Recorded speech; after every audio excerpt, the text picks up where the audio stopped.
भारत की राजनीति को कौन सी चीजें आज संचालित कर रही हैं? विचार, विचारधारा, राजनेता, राजनीति या सोशल मीडिया की दुनिया?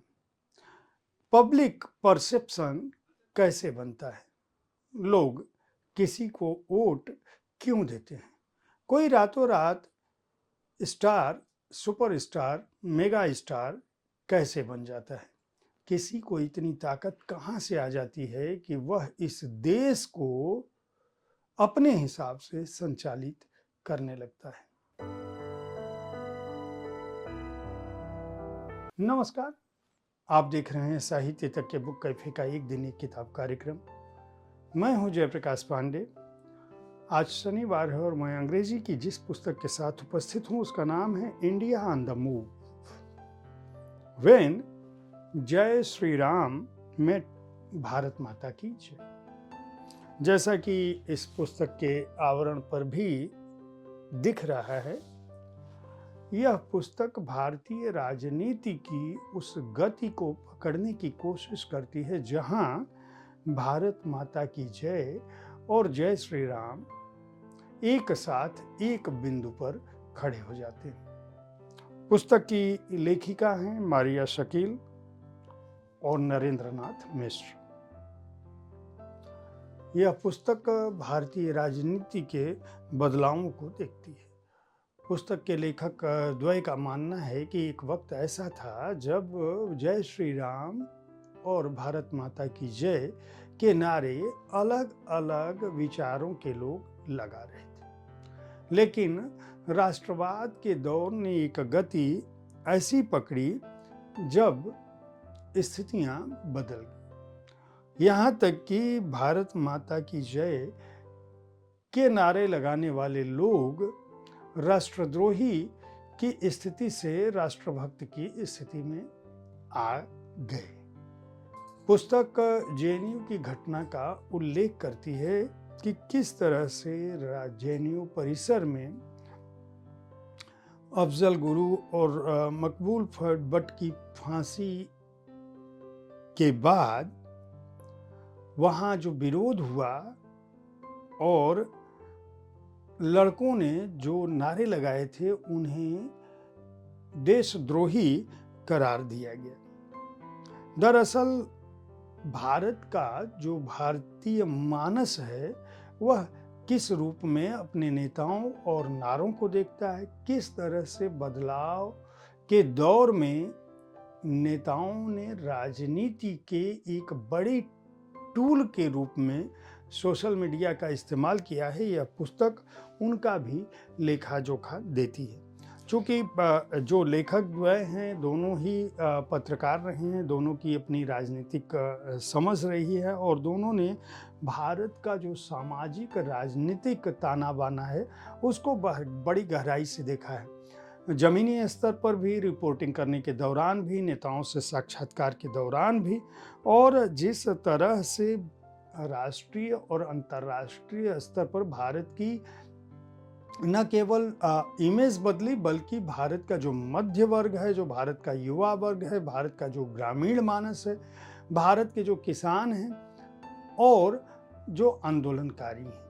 यह पुस्तक यह भी बताती है, उनका लेखा जोखा तो करती है जिन लोगों का मैं उल्लेख किया, यह भी बताती है कि दरअसल भारत में विचारों के स्तर पर वैचारिक रूप से इस तरह का द्वंद्व कभी भी नहीं था। विमर्श जो है वह हमारा मूल रहा है और मतांतर होने का मतलब, एक दूसरे का विरोध करने का मतलब किसी भी रूप में एक दूसरे का दुश्मन होना नहीं है, ना एक दूसरे का विरोधी होना है।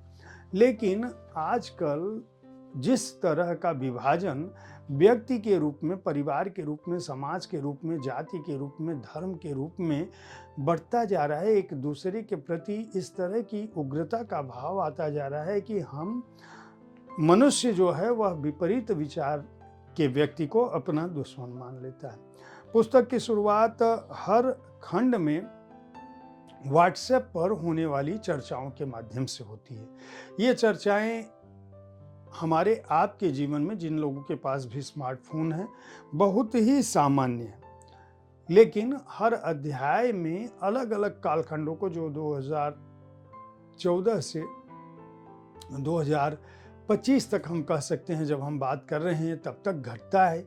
चुनाव के दौरान क्या हुआ, राजनीति ने क्या कुछ बदला, और उस दौरान जो बड़ी घटनाएं हुई उन घटनाओं का उल्लेख करती है। और ये कुल 11 खंड इस पुस्तक में हैं। पहला अध्याय जो है जेएनयू पर आधारित है, जेएनयू की घटना से शुरू हुआ है। उसके बाद किस तरह से बड़े कुछ आंदोलन हुए और जिन्होंने एक नई इबारत लिखने की कोशिश की, जिनमें शाहीन बाग भी है, किसानों का आंदोलन भी है। और उसके बाद बालाकोट एयर स्ट्राइक ने किस तरह से राष्ट्रवाद का एक तरह का पूरे देश को एक सूत्र में जोड़ा और एक माहौल पैदा कर दिया, जिसे पाकिस्तान पर भारत की जीत के रूप में देखा गया।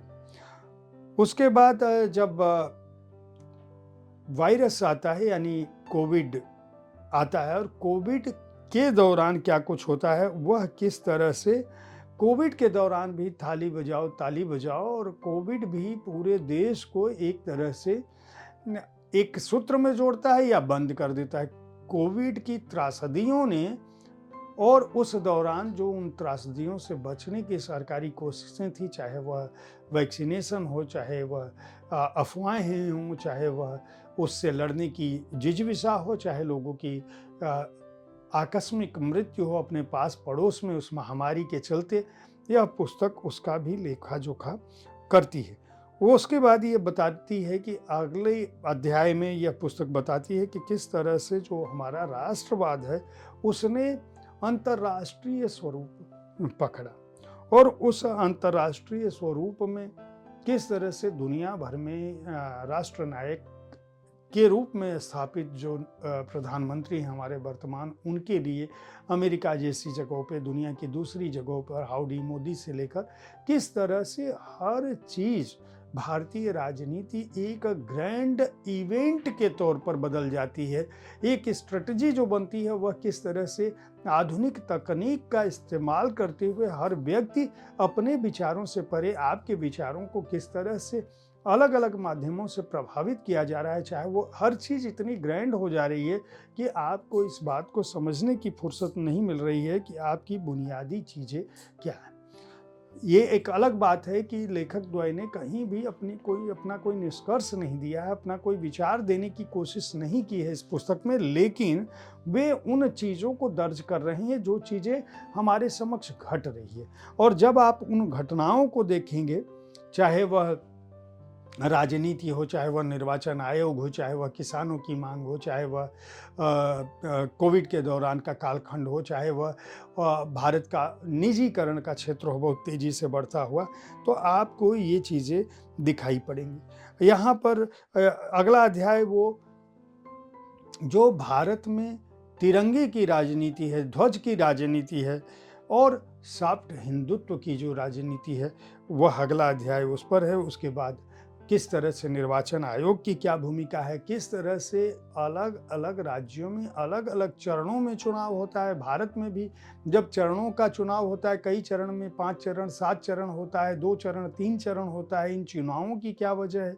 एक तरफ तो सरकार कहती है कि पूरे राष्ट्र में 1 नेशन 1 इलेक्शन होना चाहिए, दूसरी तरफ आप एक ही राज्य का चुनाव कई खंडों में करते हैं, कई चरणों में करते हैं। आखिर निर्वाचन आयोग की क्या भूमिका है? अभी सर का मसला चल रहा है, नागरिकता का मसला चल रहा है, वोटर लिस्ट का मसला चल रहा है, पहचान का संकट है, आधार पर निजता के हनन का मामला चल रहा है। उस समय में भी किस तरह से आम नागरिकों को सरकारी योजनाएं या सरकार के निष्कर्ष और निर्णय प्रभावित कर रहे हैं, यह पुस्तक उनके बारे में बताती है। इसके अलावा जो नामों का बदलाव हुआ है इस दौरान, कहीं भी कोई नया नामकरण हो, नए संसद भवन का निर्माण हो, विचारधारा के स्तर पर किस तरह से चीज़ों को स्थापित करने की कोशिश हो रही है, पुराने इतिहास की जगह नया इतिहास जो लिखा जा रहा है उनका क्या उद्देश्य है, और किस तरह से एक तरह से पॉपुलर कल्चर ने एक नई भिड़ंत का अवसर दे दिया है। यानी कि हर व्यक्ति जो गंभीर विषय हैं उन विषयों की जगह हर राजनेता के दिमाग में यह आ चुका है कि हमें शोहरत हासिल करने के लिए कुछ भी करने का प्रयास करना चाहिए, और वो प्रयास किसी भी स्तर पर होगा। या आप चाहे रैली करें तो बहुत बड़ी रैली करें, मेगा रैली करें, उस तरह के डिजिटल का प्रयोग करें। हर व्यक्ति जो है बड़े बड़े कंसल्टेंसी फर्म को ले रहा है। मतदाताओं के मानस पर किस तरह से प्रभाव डाला जाए, किस तरह से कैंपेन बनाई जाए, किस तरह से सोशल मीडिया पर पोस्टर हो, किस तरह से वीडियोस बने, किस तरह से इंस्टाग्राम से लेकर जेन जी तक को प्रभावित करने की कोशिश हो, उसकी बात है। इसके अलावा बायकॉट कल्चर का भी उल्लेख किया है चैप्टर 10 में, और यह कहा है कि क्या ये किसी अंत की शुरुआत है।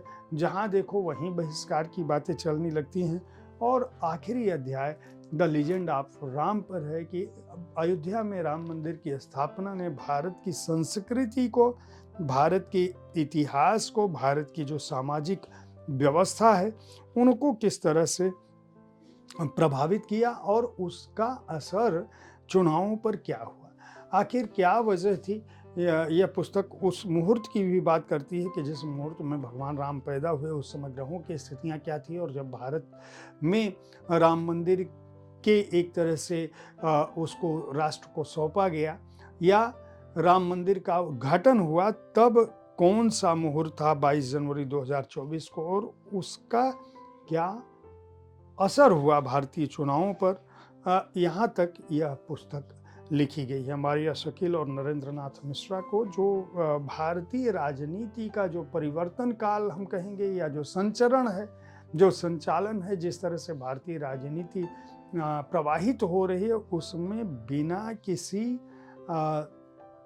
अपनी निष्पत्ति के या बिना किसी पक्षपात के भारतीय जनता पार्टी ने क्यों बहुत अच्छा किया, चुनावों के दौरान वह क्यों अच्छा कर रहे हैं, उनके पक्ष में युवा क्यों हैं, उनके पक्ष में माहौल क्यों है, और साथ ही साथ उनको किस तरह की चुनौतियों का सामना करना पड़ा, विपक्ष की क्या खामियां हैं। यानी भारतीय राजनीति के परिवर्तन काल को, संचरण काल को, संचालन को, उसकी गति को, उसकी परिस्थिति को, उसके कालखंड को बहुत ही उम्दा ढंग से दर्ज किया है। यह पुस्तक बिना किसी पक्ष के एक तरह का दस्तावेज है, जो राजनीतिक दस्तावेज के रूप में हमारे समूचे कालखंड को, कम से कम 10 साल के कालखंड को दर्ज करता है। India on the move when जय श्री राम में भारत माता की जय के लिए मारिया शकील और नरेंद्र नाथ मिश्रा को बहुत बहुत बधाई।